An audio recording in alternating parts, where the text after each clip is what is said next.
1. Fasten your curiosity belts, folks. We're about to embark on an exhilarating ride into the world of live streaming. Picture this, an arena where time and space converge, creating an experience that's as real as it gets. That's the magic of live streams. They break down barriers, opening up a universe where anything is possible. Now imagine having a front row seat to this spectacle, taking in every twist and turn as it unfolds. That's right, we're counting down to a live stream that's set to challenge everything you thought you knew about real-time engagement. In 3 minutes, you'll be diving headfirst into an immersive experience that's been meticulously curated for your viewing pleasure. It's a thrilling journey that will leave you on the edge of your seat, craving for more. We're down to 2 minutes now. Feel that pulse quickening? That's the adrenaline kicking in. It's a wild ride, folks, and it's about to get even wilder. As we hit the 1 minute mark, the anticipation mounts. The stage is set, the spotlight is on, and the countdown is reaching its crescendo. This is it, the moment you've been waiting for. 30 seconds to go. Every second now feels like an eternity, doesn't it? But that's the beauty of the suspense. It's a delicious anticipation that only heightens the experience. 15 seconds left. The thrill of the unknown beckons. It's a world that's waiting to be explored, a story that's waiting to be told. In 5, 4, 3, 2, 1... Here we are, at the precipice of the extraordinary, unleashing the live stream that's set to redefine your perception of real-time engagement. Welcome to the future of entertainment, folks. It's showtime.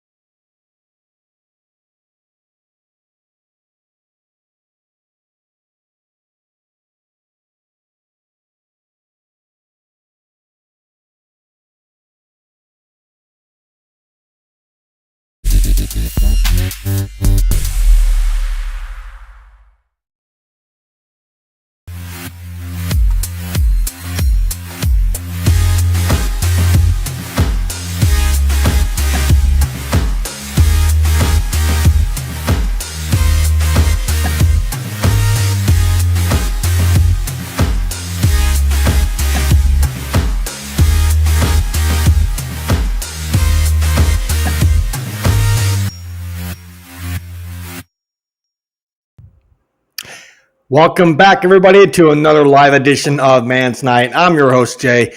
Thank you guys so much for being here. I do, as always, appreciate your guys' attendance and watching these live events. I do appreciate it. Real quick question for you guys. What do you guys think about the new countdown video that I just came up with earlier tonight? I'm toying around with some new things, obviously, on the internet and checking things out and trying to make things a little bit more interesting and not so mundane and boring all the time when it comes to my intros and all of that. So I decided to do that and see how that panned out, and it turned out all right. I wish it was more of a music type setting than it was a speech, but it is what it is. But anyways, I'm toying around with it, seeing how it turns out. I might make another one, but as right now, it's just trial and error. But anyways, welcome everybody to the live Man's Night show tonight. We made it to another Friday, as you guys can see. As you guys can see in the topic tonight, we're going to be talking about God's plan. And so many things can be, talked about on that subject. I'm walking, talking proof of obviously God's plan and so many others. I know my good friend and sponsor that sponsors, or at least helps sponsor this podcast, Tin Man, he's at work. He'll try to be up here in the chat, but he couldn't make it up on the live panel because he's at work. But, so just keep in mind, though, he wanted to get in here and tell his side of the story about his second chance. I've already did mine, but nonetheless, I'm still living it. And we're doing some interesting things nonetheless when it comes to living our second chance, which is, again, all God's plan. So welcome in, everybody. Welcome, John Doe. How you doing? Thank you so much for being in here. I think Tammy is going to be in here a little bit later in the show, I hope, anyways. But I do have an Imagine That segment, which I won't be speaking in this Imagine That segment. It's actually a video that I want to show you guys, a short little video clip. That basically is, falls into the topic here tonight when it comes to the God's plan topic tonight. So I think that's just very fitting. I wanted to do this for a couple reasons. One, since I started this podcast back in 2018, it's been nothing but a negative drama cesspool, which, when you do this type of activity, it comes with the territory. I'm not upset over it. It's just I like to every now and then, due to the fact that some other people's ideas came to the table. So, these ideas and whatnot, some of the credit goes to them that came up with this. And I think that we should, do some positive type content besides just, all this negative stuff when it comes to our system, the prisons, jails, all this stuff that I've been doing the last couple weeks. But nonetheless, it definitely needs to be, changed up a little bit and try not to keep everything so negative. Nonetheless, give me guys a thumbs up in here real quick if you guys can hear and see me, because I don't know if I'm having a connection issue. According to my screen on the Restream itself, it says there's only 2 people in here watching, which is awkward because usually I get my whole entire team up here at least and a few others. And I end up getting quite a few people in here watching the show and in the chat. So let me know if there's connections going on. All right. Thank you, John, for that. I appreciate it. I'm glad you can hear me. I just want to make sure that everything is working on my end so you guys can hear and see me okay. But anyways, let's go ahead and get into the topic tonight on this podcast. It's called God's Plan, and we all have one. And at the half-hour mark of this podcast, we're going to be talking about the second chance of my life, and hopefully somebody else can get in here and talk about their second chance at life and what it means to them. So let me go ahead and get in the chat real quick and put this up so everybody can see it. That way everybody knows the chat is working. This is from me earlier. I said, welcome in, everybody. So that is true. Welcome in, everybody. John Doe gets in here and says that. And then, of course, I get in here later, and I said earlier, I said, hey, John, how are you? He said, peachy, or I'm sure peachy, considering. Yeah, and I said, I understand that. That's the same with me, too. And he goes, I can hear you. So welcome, anyways, everybody. I appreciate you guys being in here. All right, with that said, let's go ahead and kick this off. I'm not going to show anything on the screen. I'm just going to go ahead and kind of verbally tell you guys, what's all going on with me and how I'm blessed when my good Lord upstairs gave me a second chance. Just bear with me 1 second, guys. I got to check something.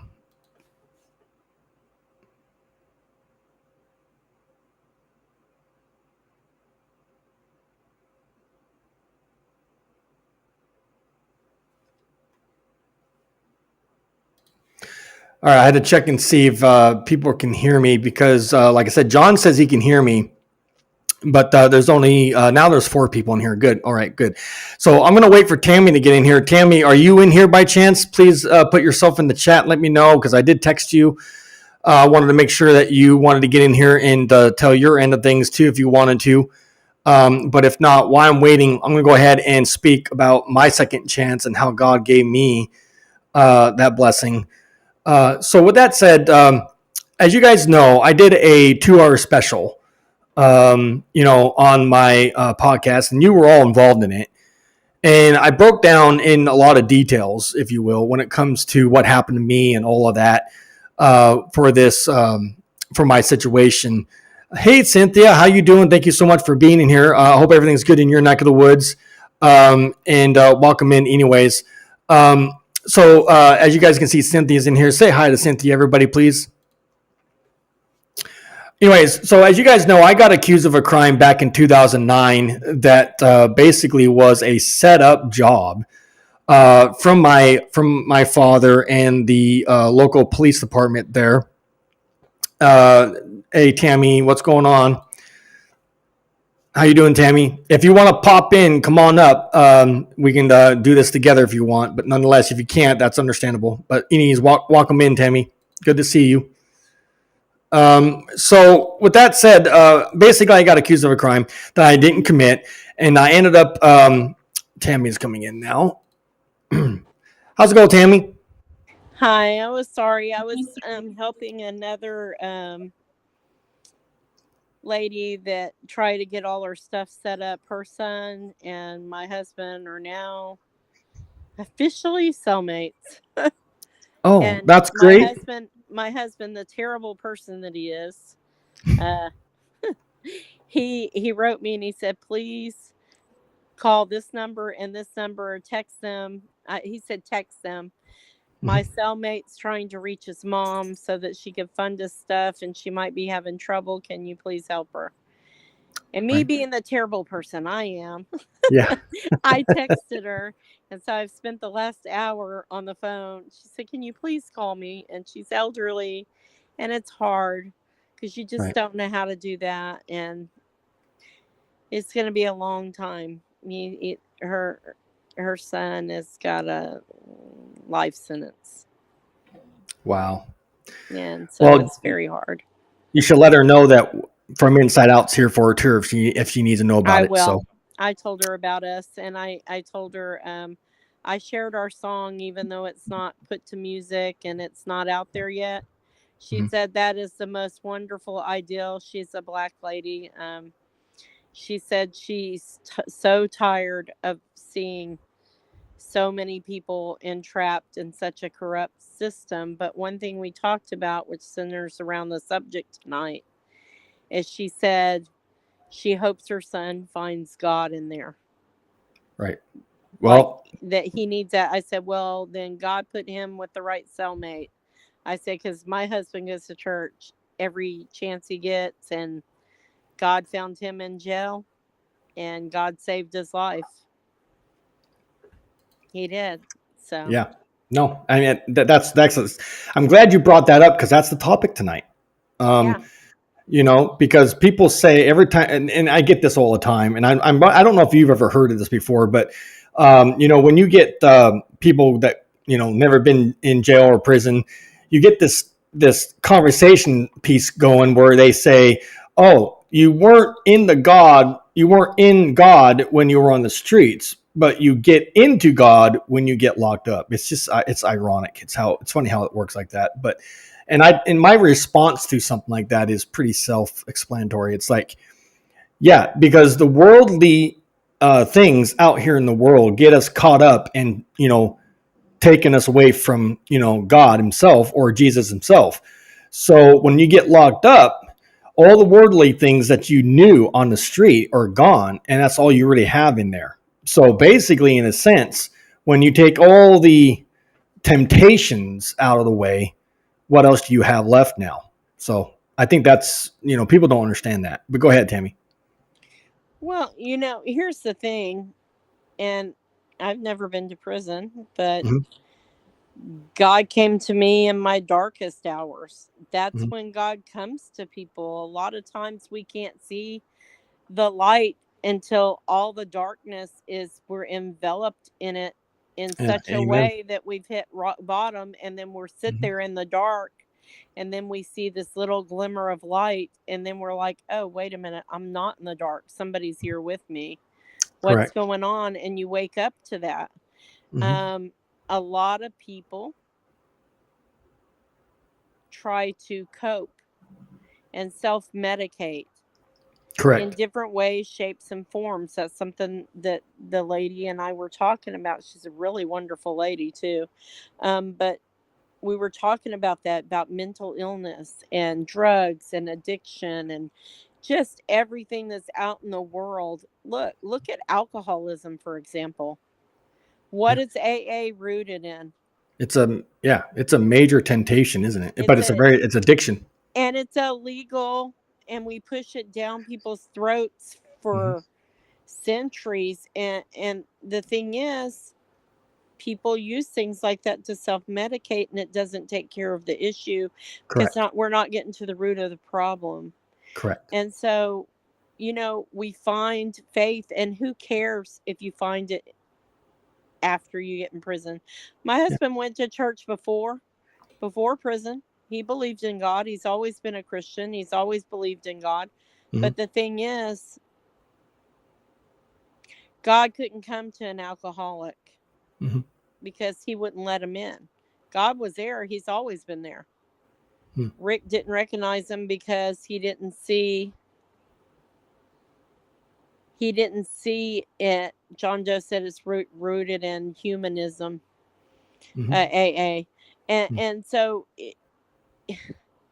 if you're under the influence of something, you're not going to recognize it. But when you get in there and you dry up and you have all that crap out of your system, you have a clear head. You have a clear thought process. You have nothing to do but think when you're first in there. Is that Correct. correct?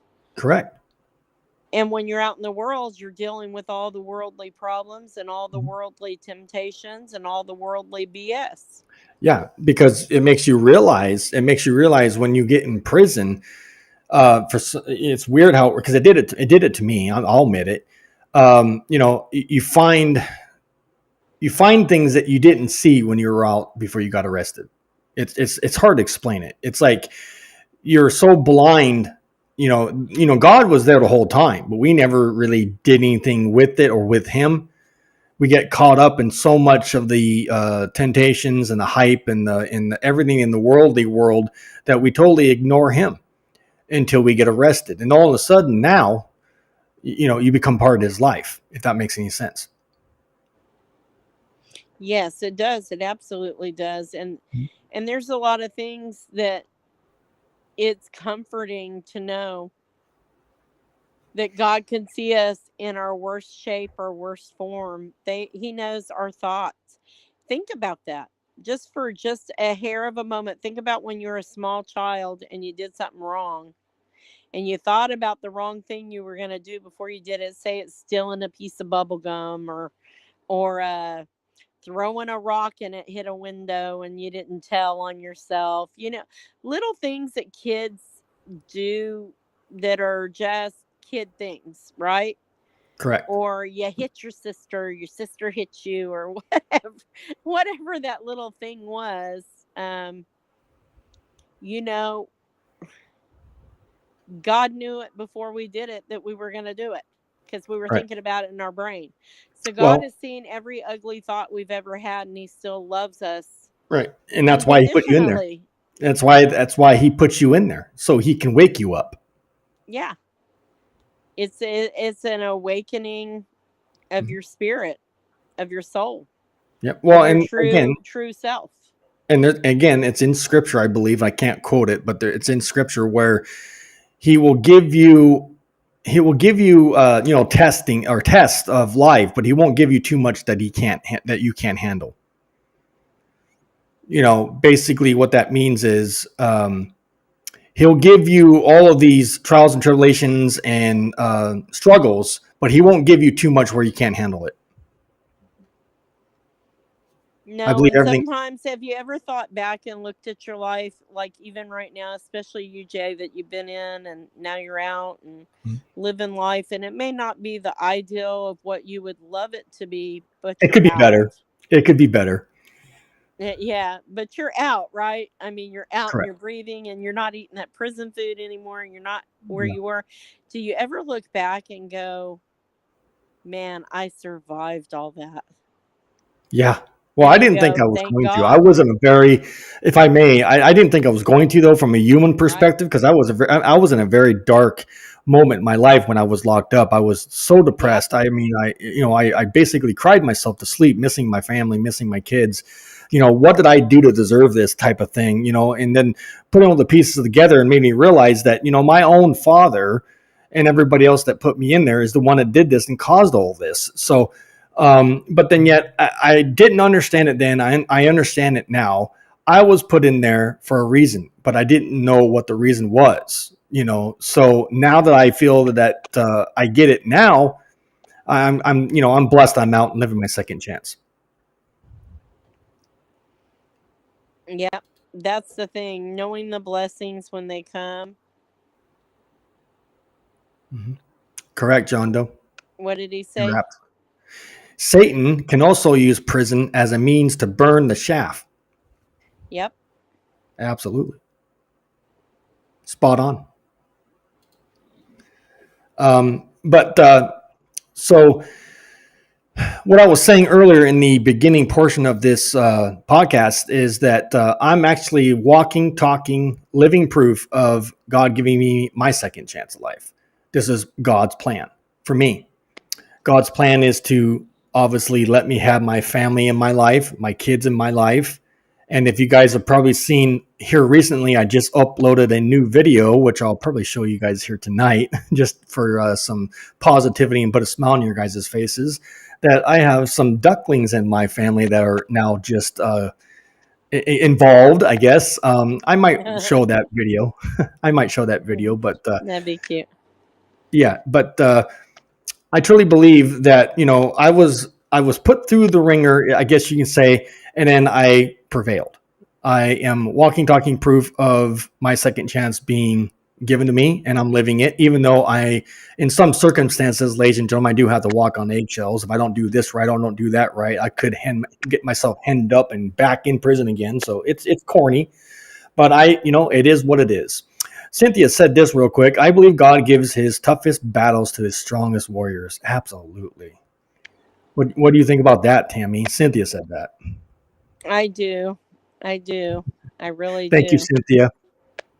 Oh, and I know I already said it in your Facebook post and whatnot. Happy birthday. Oh, it's Cynthia's birthday. Well, it was yesterday, I believe. Oh, happy belated birthday.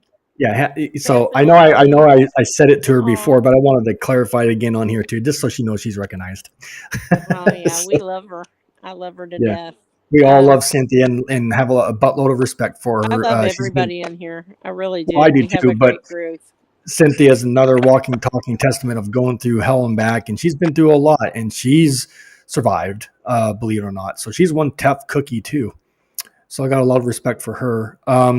I got a lot of respect for you too, Tammy, for everything that you have endured in your life, and you actually survived a lot of bad things, not just in what's currently going on in your adult life, but your childhood life, and me too. So there's always somebody that's going to obviously go through worse things than anybody else. But I want you to know, no matter how bad, and again, I don't condone it, but no matter how bad the situation is for you or anybody in the chat, including me, we will prevail. We will win this challenge. What do you think about that, Tammy? I think so, anyways. I think so. I mean, I think when it all boils down to the wash and everything, you know, I have to always look like in reverse in things because I have to remember what I've overcome sometimes to climb the mountains I'm currently climbing. I don't look back as like a bad thing. I look at it as a positive thing, like, oh, I survived this. Oh, I survived that. Oh, I survived, like I lost my dad. He was very young. He was 57 and he died a horrible, horrible death. He suffered greatly and he was a good person. He never did anything to harm a damn soul, not a person. He was a good, good person. And he suffered so much. I mean, like, he had Agent Orange, actually, John Doe. He was a Vietnam veteran. He did 2 tours over there. And he ended up having, he had a spot on his lung when he retired in 87, and they would not approve him. The medical board wouldn't approve him to have surgery. So that crap grew in his body, and it cost him his life. It went from his lungs to, then he had gallbladder removal. He had 2 lung surgeries, gallbladder removal, and then 2 liver surgeries. Good By Lord. the time he died, he had it all over his body, and he was not a drinker. John Doe said, Agent Orange, say no more. And you know what? He would be absolutely up here fighting with us because he absolutely 100% loved my husband more than anything. That's so cool. When we were kids and we were in love and young, my dad was like, that's my son-in-law, basically. In his brain, Correct. it was going to be Rick, and that would be it. He loved him. But the funny thing is, when Rick went in, I could not reason with him. I could not get him to understand how much he was drinking.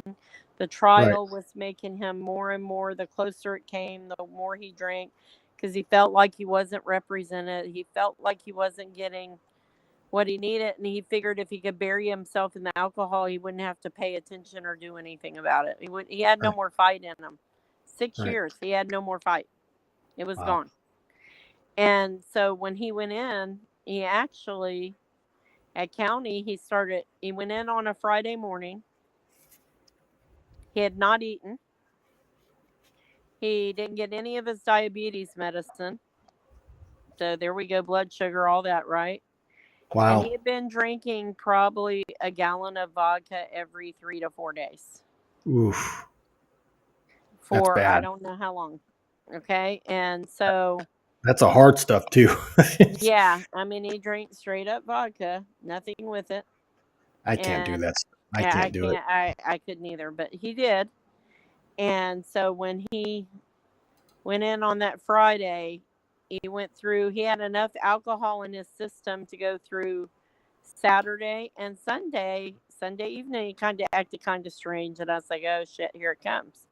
I Right. called that jail on Friday when they took him in. And I said, look, he's going to detox in here. He's Mhm. also diabetic, and he's also got some things he cannot have, and this and that. Went over all his stuff. And they're like, oh, you can't talk to medical until Monday. And I'm thinking, what the hell? What do you mean I can't talk to him until Monday? And then he's sitting there, and I'm like, okay, this is not good. And I'm fretting all weekend. I'm like, what am I gonna do? There's no way for me to get him out. Right. Bell was just too high.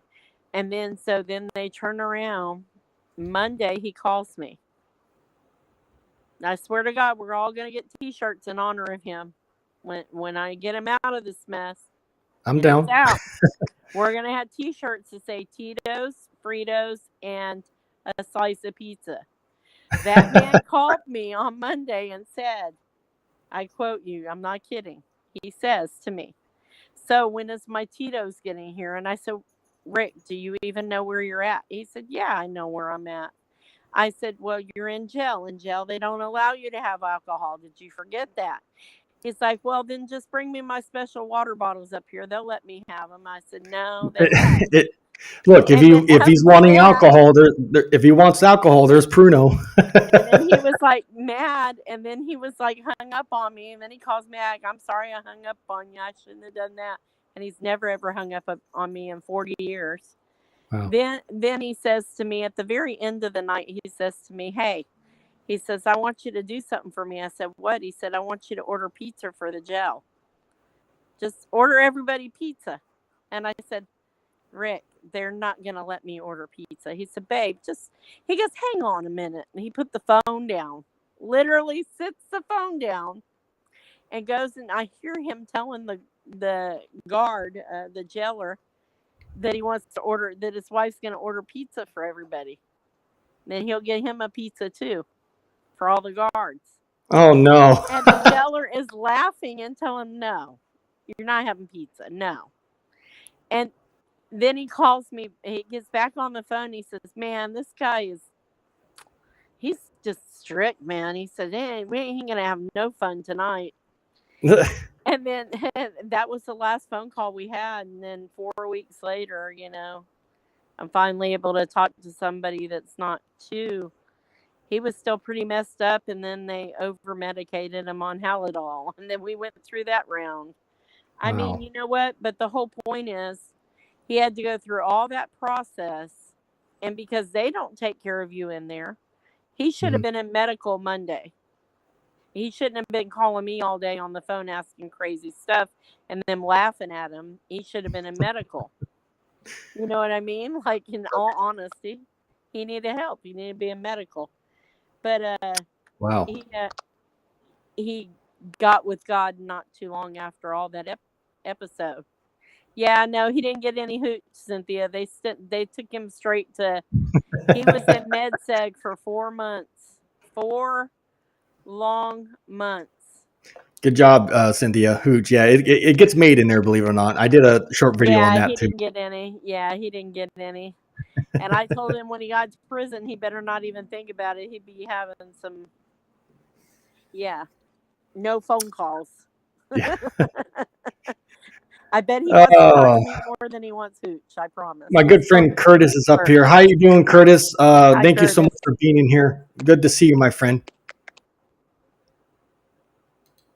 Yes, you are. You're in time. How you doing, Curtis?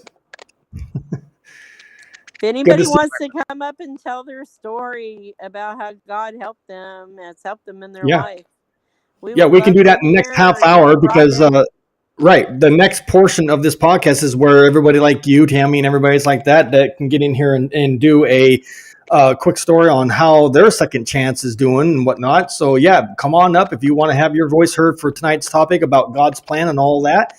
But I want to do it's time for the Imagine That segment, Tammy, and I put this together. I hope everybody likes it, and it's very fitting for tonight's show. So let's go ahead and get into the Imagine That segment right here from Inside Out. You ready for that, Tammy? I'm ready. Imagine that. Yeah, let's do them. Let's do the Imagine That segment. It's a little video clip I put together. I hope you guys enjoy it. Here it is. Let's welcome to Imagine That.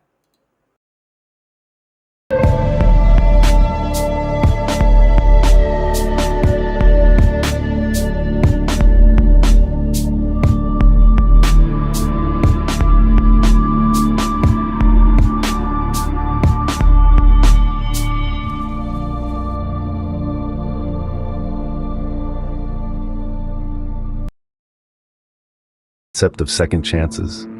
What if life tossed you a lifeline, a real second chance? Would you take it?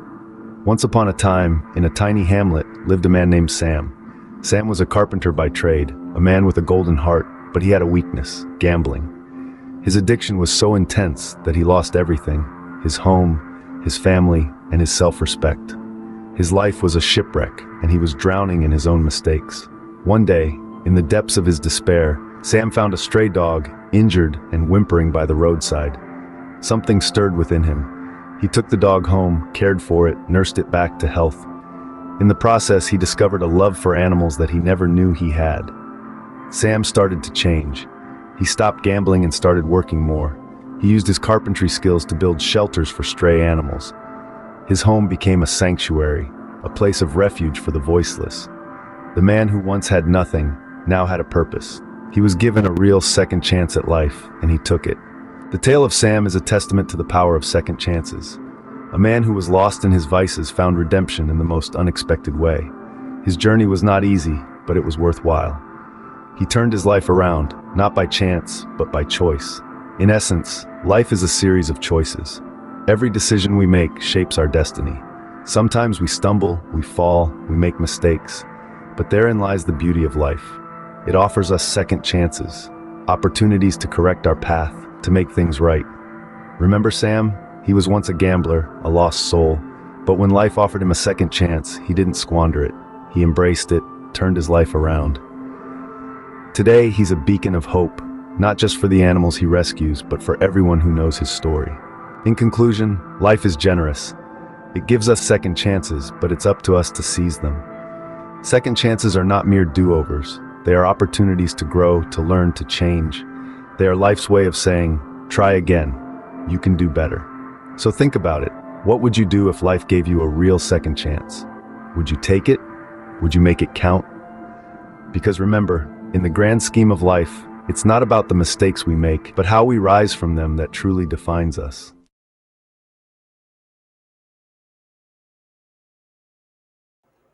And there you go. That's why I believe, God has a plan for all of us in some form or fashion.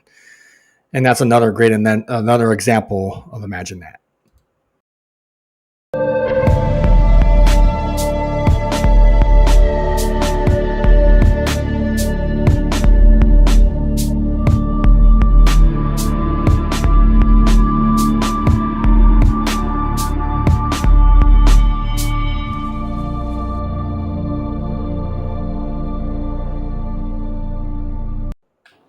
What did you think about that, Tammy? I think it's pretty neat because I've seen God do so many things for so many different people in my life. I Mhm. know that I've watched people that, you know, thought they had Right. no hope whatsoever. And then all of a sudden, I mean, God changed their whole life around. Like, Correct. I've seen some of the Change mine. toughest, most ruthless people turn completely around with God that you Yeah. you just couldn't even like imagine. When I was a Yeah. general contractor in San Antonio, I had a guy that nobody would let him work for them.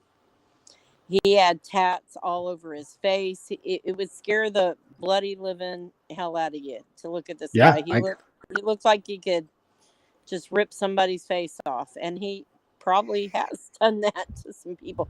But he was a revolving door of prison. And one day I was outside doing something, and he came up to me. He said, "Man, I really need work." He said, "I do." I said, "Well, look," I said, "sit down with me for a minute. Tell me what Kurt Curtis said God was with him in prison too." Absolutely. Um, Me too.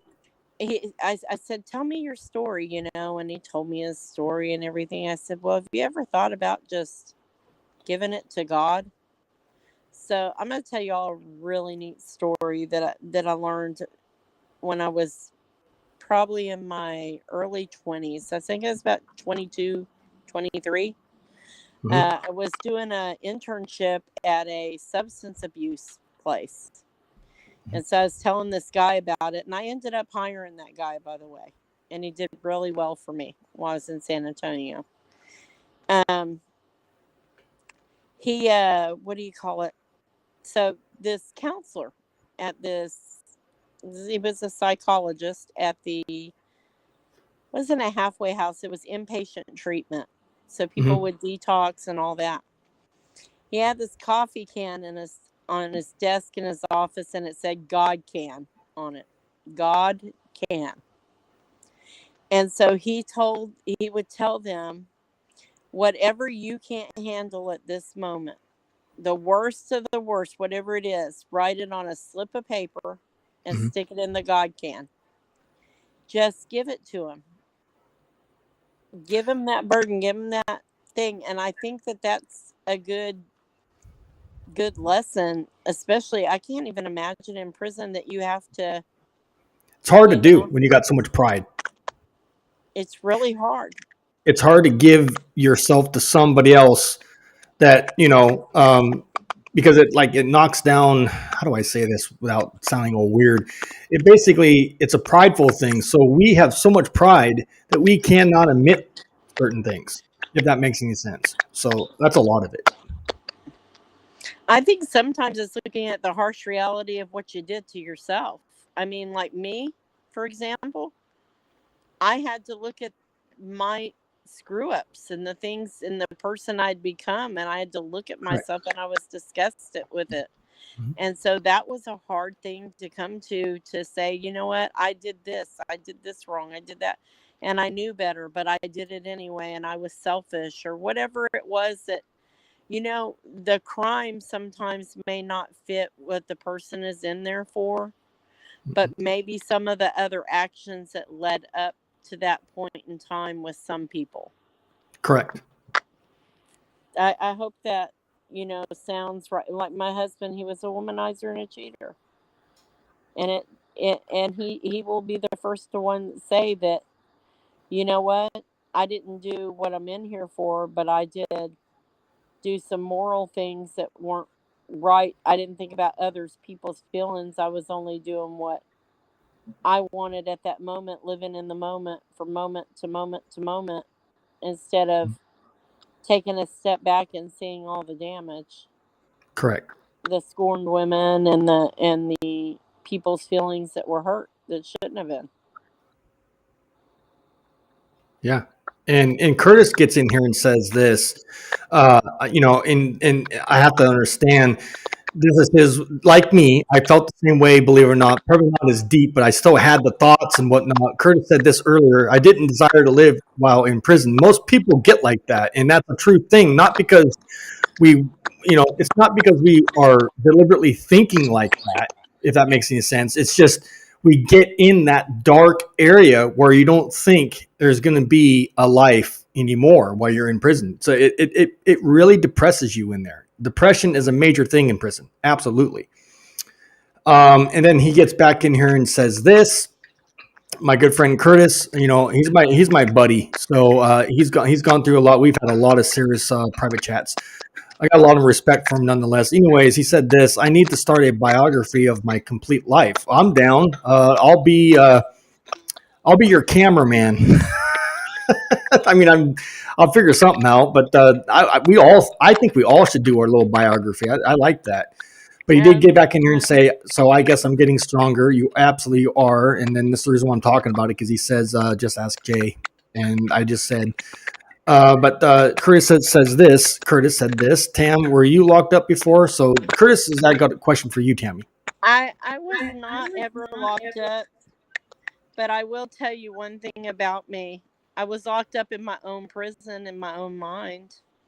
I was never locked up or incarcerated in what you guys went through, and the horrific stories that I've heard and the things I've seen, both men and women that I've met through this journey. Mm-hmm. My problem with the system is that it is there to put you down. They don't care. Yes, a lot of people are depressed before they go to prison. I can tell you personally, I have battled depression my whole life. And I went from that, and due to the childhood trauma that I suffered, I would actually get on my knees as a small child and ask God to let me just come to heaven already. I wasn't depressed before I went to prison. I got depressed when I went to prison. So yeah, well, I can see a lot of people though that do have mental, and that is a form of mental illness. Depression is a disease. Mm-hmm. It is not. This is the problem. It's so stigmatized for anybody to say mental illness, and it's so sad because there's nothing wrong with somebody that's mentally ill. They just need the help to rewire what's broken or why it's broken. Sometimes but it's hard to admit the stuff like that. But here's the problem though, when society puts a stigma on it, that's why a lot of people don't want to admit. Mm-hmm. You have to realize what I do for a living, that there's people when they're calling in to make these claims, I had to tell a lady, do not feel bad for seeking help. I said, I am not here to judge you. I'm here to do my job. And I'm a human being before I'm anything else in this life. Right. Period. And if they listen to that call and they say, oh, you got very personal. Yeah, I did, because I didn't want her to not file a claim and get the help that she wanted and needed that's offered, because she feels stigmatized. That's terrible. Terrible. You know? PTSD is a huge thing, Curtis. You get it from childhood trauma. You can get it from war. You can get it from even. And I think I might have that too. Yeah. I think I might have some of that too. You probably got it from going to prison, Jay, from the stigmatizing that and growing up in my childhood life. Your childhood. But I'm strong. I try to overcome it. I try to fight it every day, and I don't let it bug me or dwell on it. So I try to do things to keep my mind like this, help others, So, I think this is a very good thing that we got going on here. I think this is going to open doors for everybody and give hope to a lot of people. So I appreciate your story, Tammy. As you always know, I really do appreciate you telling your stories. Curtis is another individual that was incarcerated, did time. And he's right. He says it right here. Jay knows most. Yeah. Well, it's because I've been there, done that. I've had nice long sit down hours, talks with Curtis and Tammy and other people that know me personally now. And I don't hold back. I don't have any secrets and whatnot. It is what it is. And it's life can throw us curveballs, ladies and gentlemen, but we got to learn how to hit those too as well. And eventually, we're going to get so dang good at it, we're going to hit a home run. Your take on that, Tammy? Thank you, Curtis, for your service. I'm big military. Yes, thank All you, the way Curtis. around. My husband's a veteran. My dad was a My veteran. grandfather My was in mother, the as Army. much as I can't stand her, my brother-in-law, Much uncles, respect for the veterans. my brother, my daughter's in the Navy. You know what? Let me tell you something, that the veterans suffer so much. They suffer so much, and there's so many veterans incarcerated. But all I can tell you guys is be uplifted, be knowing that God is behind what we're doing 100%. And with that behind us, there's no way we could ever fail. We're going to get into some things of building housing for people for re-entry. We're going to get involved in programs. I am calling out to every one of you that would love to participate and help. We want and need your help. We need you to come forward, whatever little bit you can do. I'm not talking about money. I'm not talking about donations. Those will come on its own. But we need to stand up together. We need to form an alliance. We need to reach out to other advocates. If you watch advocates, send them our way.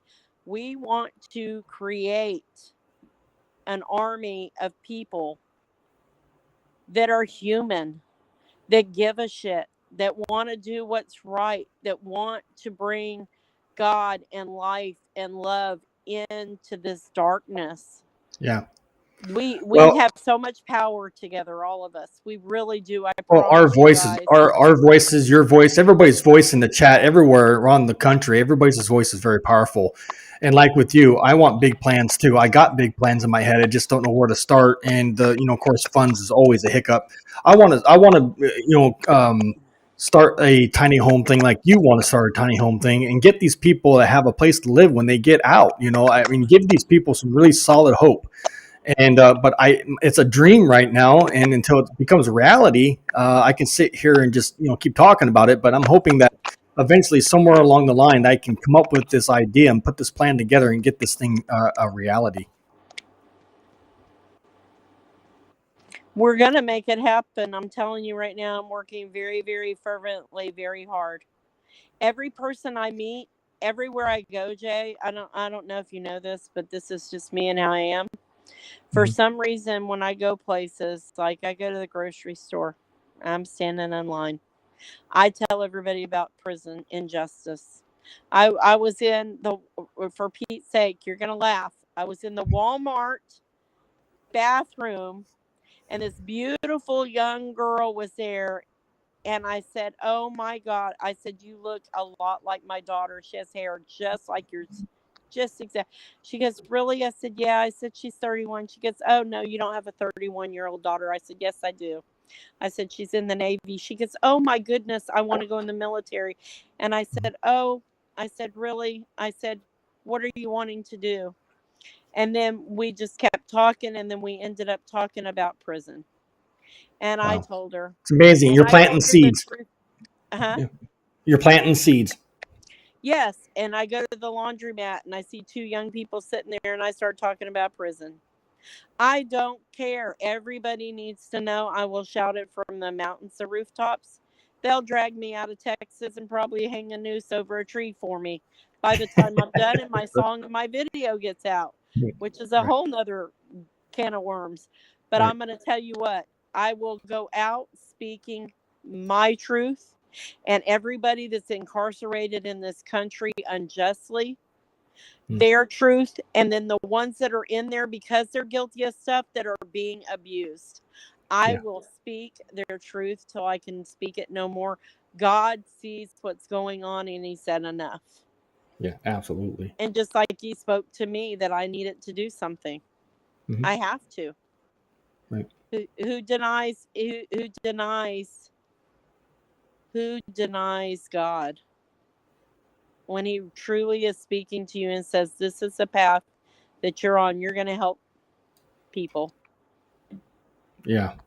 I know it takes money to make money, but I've come from no money to no money to money again, and we will find a way. Yeah. We will find a way. Yeah, and I agree with him because sometimes, depending on what it is, it's a very true statement, though. And I said very true, Curtis, because it takes money to make money, and there's always a catch with everything, and everybody wants high interest rates and all of that fun jazz. You can never win. You always got to, there's so many dang things you got to jump through just to get a few coins in your pocket to try and make ends meet. I think it's very That's sad. where we got to help each other. We got to stand together. The lady I was talking to that I was late for the show, we connected really well.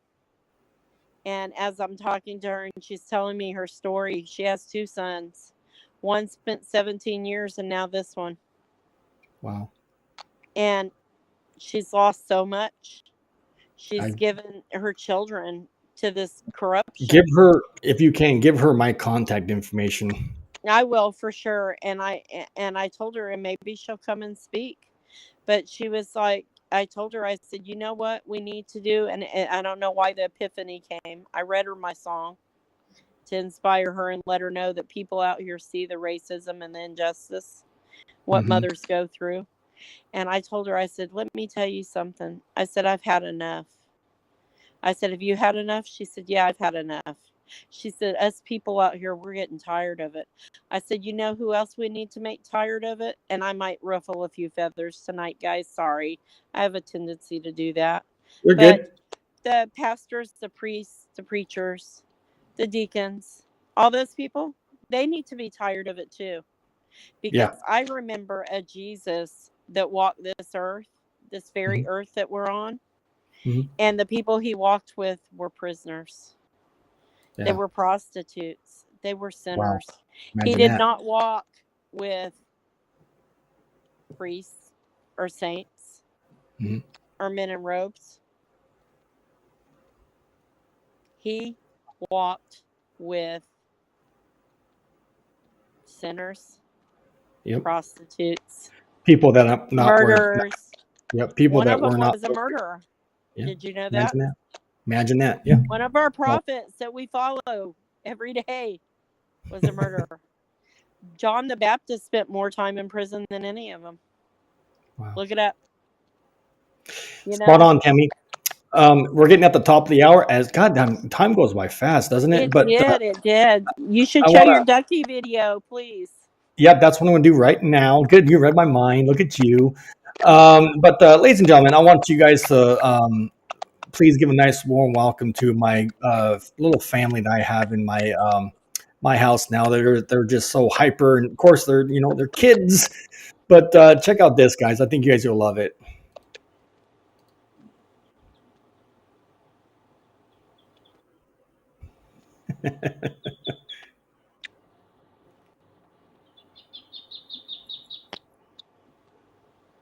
Aww. These are Muscovy ducks. Oh.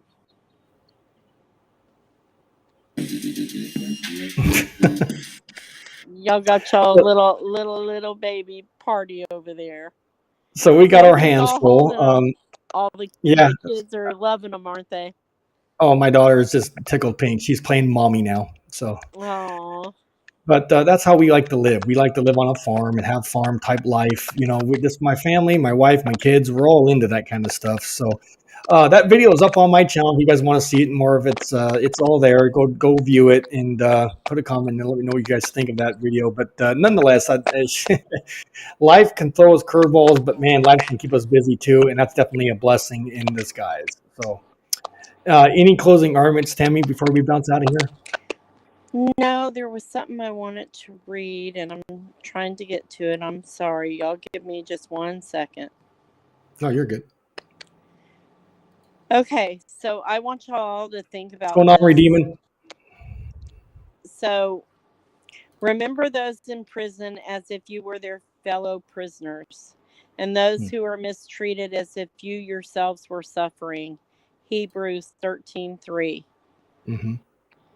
That is so, like, when listen to it and think about it, and you know man, how do we not feel that, in your heart? How do you not feel that and know that and just go, wow? Yeah, absolutely. you know Nicely said. so just, let's think about all those and how lucky we all are, but also, to keep some kind of light in our Yeah. heart for Yeah. everyone suffering something, and we do Well, want to do that. yeah, no, you're spot on, and I think I'm going to add to what you just said there. With all due respect to everybody, we got to stop the hate. We have to stop spreading it. We have to stop sharing it. We have to stop, just putting it out there as a whole. And we need to start being more positive because, our world, believe it or not, is going to. It's just going to hell in a handbasket, if I can say that bluntly. And if we don't start changing things, it's going to be too late if it's not already too late. But then, yeah, I don't want to say that because honestly, I still think there's some hope, believe it or not, here. But again, you got to stay away from the negativity because it turns you down and makes you negative. In order for anybody's life to be what it should be, you got to hang out, and be around positive people. There's But got to be, for every hater, there needs to be two of us. I don't mean Yep. me and you. I'm talking about our village here, our Right. group, our tribe. There's got to be two of us spreading love, spreading something positive in the world. However that Mhm. means, by experience, by teaching people. I Right. look at everything as a teaching moment. So this Correct. is one here. It says, hold your tongue. Negativity and slander are far more damaging to the reputation of their source than their target. Mm. Mhm. Boy, if that doesn't hit home, right, Jay? I mean, Oh, like, we have to put love out in the world. That's the yeah, only way to defeat hate.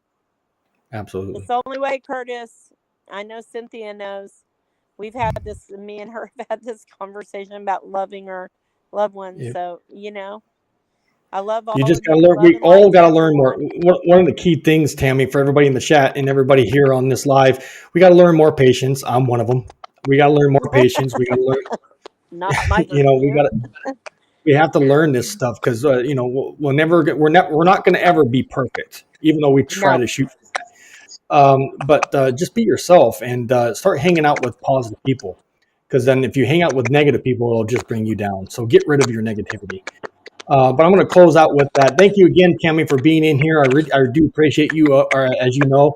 And thank you for the thumbnails and the help that you do to make this podcast epic. Nonetheless, thank you guys, all of you, for being in a chat. Cynthia, thank you so much for being here. John Doe, you too. Much love and respect to every one of you. Curtis, thank you again so much for being in here. I hope I got everybody in here. And Tim Man works a lot, guys, and I am Yeah, sure if he was here, he would tell you God first, everything else falls in. absolutely. And Redeeman, thank you so much for being in here. Yes. Yep, you are you are a good support for this group too. Thank you so much for being in here. And then Curtis said this last, but then I'm going to be out of here. The tongue is full of poison, absolutely. And I think Yes. there's a scripture on that. It says if the tongue, how's it? I forget how it goes. Don't quote me on it, but it's like you got to basically cut it out if it's being bad. You cut it out. There's a Mm-hmm. scripture on that.